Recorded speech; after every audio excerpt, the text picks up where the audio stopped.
Hey guys, welcome back to my kitchen. Today we are gonna make some honey habanero roasted cauliflower with the little purple haze creamy hummus. Both of these blends are featured in Spiceology's Love is Love set. You can find this on spiceology.com. It has got some of our best blends in it, and it contributes to a lot of amazing programs. On top of that, these are all of our ingredients. I was able to get everything that I needed outside of salt and pepper for a little over 10 bucks. I would imagine you could get this in just about any grocery store for under 15. All right, so we're gonna start with the hummus. I'm gonna throw 2 cans of garbanzo beans in. You can use fresh. You're just gonna wanna soak them for about 24 hours before. I'm gonna throw them in a pressure cooker for about 3 minutes, just because I really want them to be infused with a lot of flavor from some aromatics. So I've got some parsley, some thyme, some rosemary. We're gonna throw in probably the equivalent of 2 bay leaves, half a lemon, and the whites of these green onions. We're also gonna throw in some garlic and some onion and a heavy pinch of salt. And so with these, you'll see I am not gonna trim those off. All of this is gonna come right out. So you can just chuck that in. For your onion, you can do the same thing. Ooh, she's a tough guy today. Let's see if we can find a better spot. There she goes. A nice woody stem right in the middle. I'm just gonna kind of take off the hairy bits. This part does not have to be perfect at all, because we're just throwing it in there for punches of flavor. And then again, quick crush of your garlic cloves. We're putting in 4. Whoop, if you can catch them all. Heavy pinch of salt. I'm gonna throw in a splash of beet juice because the purple haze has a really nice color and I want that to come through in the hummus, and that color is actually derived from some fresh beet powder we have in there. And then I've got some homemade broth in ice cubes. I'm gonna throw in the equivalent of about a cup. So you just chuck it all in there. We're gonna throw our lid on, make sure it's sealed up, and we are just gonna do 3 minutes. Our garbanzo beans are in the pressure cooker. Again, this step is just to infuse that extra flavor in there. Totally skippable. You can always just throw everything into the food processor. So we're gonna move on to our cauliflower. We're gonna remove all of the green chunky stem, and then we're gonna cut it into slices, just really nice and thick to mimic a steak slice.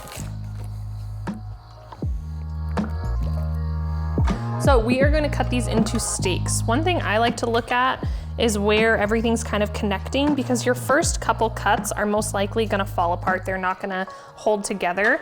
But once we kind of get into this realm, we'll start to get full pieces. I'm still gonna roast these end pieces just because they're good snacks. So I'll kind of cut a nice liberal chunk off, and that one stayed together pretty well. And then I'm gonna go maybe 1.5 to 2 inches into the next one, and just being very gentle in the hopes that all those little cauliflower webs stay together. It is not the end of the world if they don't, but we just do our best. Okay, so I've got my cauliflower assembled on a tray. As you can see, I kept some of the little bits and the broken stuff. It's totally up to you, obviously. I'm gonna bake these today, but you can throw them in a cast iron. You can throw them on your grill, especially these larger pieces, or if you kind of have a veggie tray for your grill. This is something super easy to really cook in any format. So I'm gonna drizzle them with some olive oil.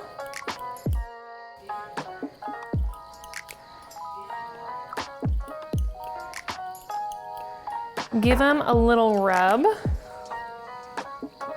Ooh, and some of them are gonna break apart, and guess what? It's okay.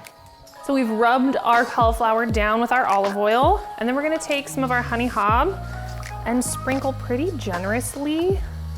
I think it takes quite a lot for cauliflower to bring on flavor, so feel free to really rub this in. And if you are kind of careful about heat, you can always mix our honey hob with maybe our Greek Freak or one of our milder blends. So you can still get some of that delicious flavor, but maybe not as much of the heat punch. So we're gonna do this, and then we're gonna flip them over and do the other side as well. So we've got these nicely coated. I'm gonna give them a little pinch of salt and just sprinkle that around. And then I've got my oven preheated to about 375. We're gonna pop them in there for, let's give them, since we've got some smaller pieces on here, let's check on them in about 12 minutes. They might need a little flip. We want them to be soft, and then we'll broil them for probably about 5 minutes at the end, just to kind of crisp them up a little bit. Ready? So I'm gonna keep mine pretty high on the racks. Let's see if we can get them to fit. Perfect. So right as we were throwing our cauliflower in the oven, our garbanzo beans actually finished in the Instant Pot. So we are going to let those vent. And once that's completed, they are gonna go into our food processor.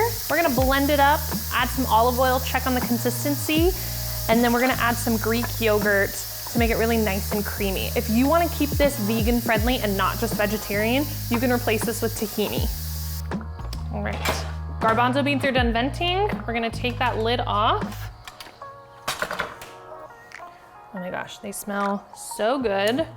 So right off the bat, I'm gonna take out anything that we don't wanna blend. So a lemon rind, the rosemary stems are really woody, so we are going to take those out. The thyme stems are very woody, so we're gonna pull those out. The parsley can stay in. And we're gonna give that onion a squeeze. Since it's nice and tender, we'll leave that in. These green onion stems we're gonna pull out. Anything, basically anything you would typically not put in a dish, we're gonna pull out of here. And then try and find our bay leaves. We've got a really nice pink color going on from that beet juice, and it's just gonna be enhanced when we add our purple haze in. For the garlic cloves, if we can, I'm gonna actually set these aside and let them cool off for a second and just pop them out of those skins into the food processor. So we should find 4 of them. Perfect, there is 3. Little rogue garbanzo. And last one, 4. And then what we're gonna do is just take our ladle and ladle it all into our food processor. And as you find things that you don't want in there, just keep those tongs nearby and pick it out.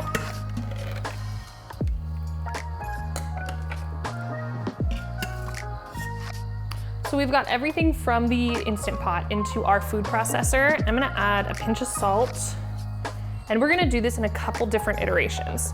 So the first pulse is just gonna be to start breaking everything down. And if your food processor has a vent on it, make sure it's up, because the steam will get trapped in there, and then you'll have a great big mess on your hands that nobody wants, and potentially a broken food processor. So we are just gonna give this a couple pulses to start combining everything together, and then we'll start to add some olive oil, some Greek yogurt, some lemon. So I'm gonna start with about half of this, and this is just a little 5-ounce container of Greek yogurt. And you know what? I'm gonna throw another splash of beet juice in. I just really want that nice color to start coming through. And again, we'll give this a couple pulses. Make sure your vent is open. We're gonna put it all the way on puree right now. So we did our second pulse, a little taste test. I think it's ready to add in our purple haze. I'm gonna do 2 tablespoons.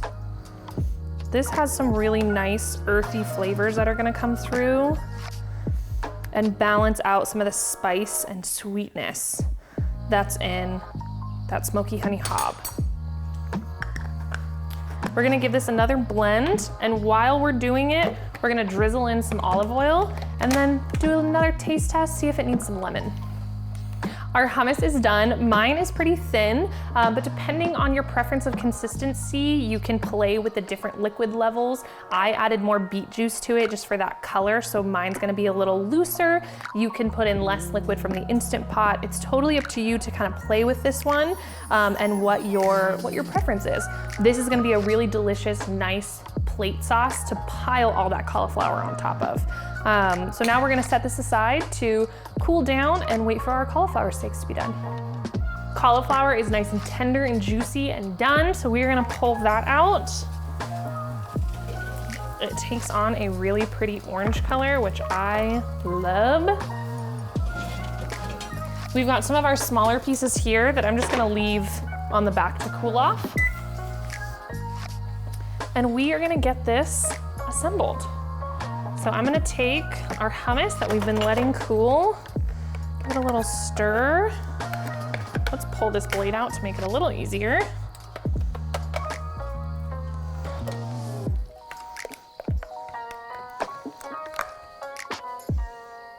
Gonna give a nice pool on the bottom, just kind of spread it around.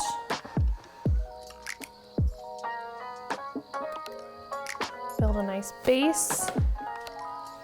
Wipe up any spills. And then those handy dandy tongs. This has been like the utensil of the video. We are gonna take these and very carefully lay them into that hummus. If they start to break apart, feel free to grab a nice spatula. This one is technically for fish, but I love it for getting things off of sheet pans. This one might fall apart, and guess what? It's okay. We're gonna take some of our smaller pieces and we're just really gonna make this look beautiful today.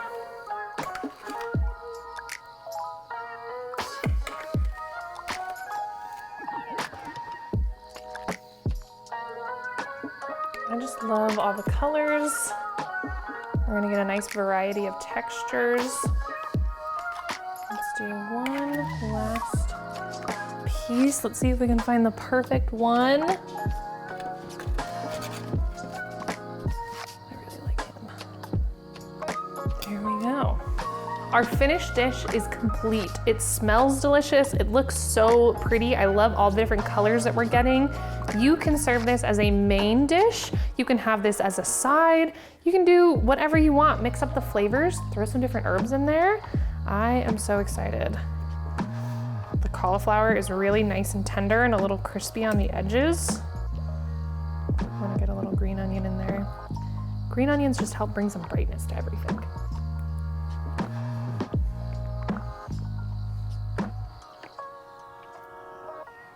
The hummus with the purple haze balance out the heat of that smoky hob perfectly.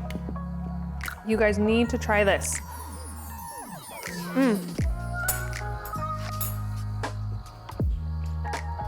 Magical. I definitely would recommend trying this on the grill to get a little char and smokiness on that cauliflower. You can find this recipe and so many more over at Spiceology.com. Check it out if you're looking for some new ways to experiment with vegan and vegetarian flavors too.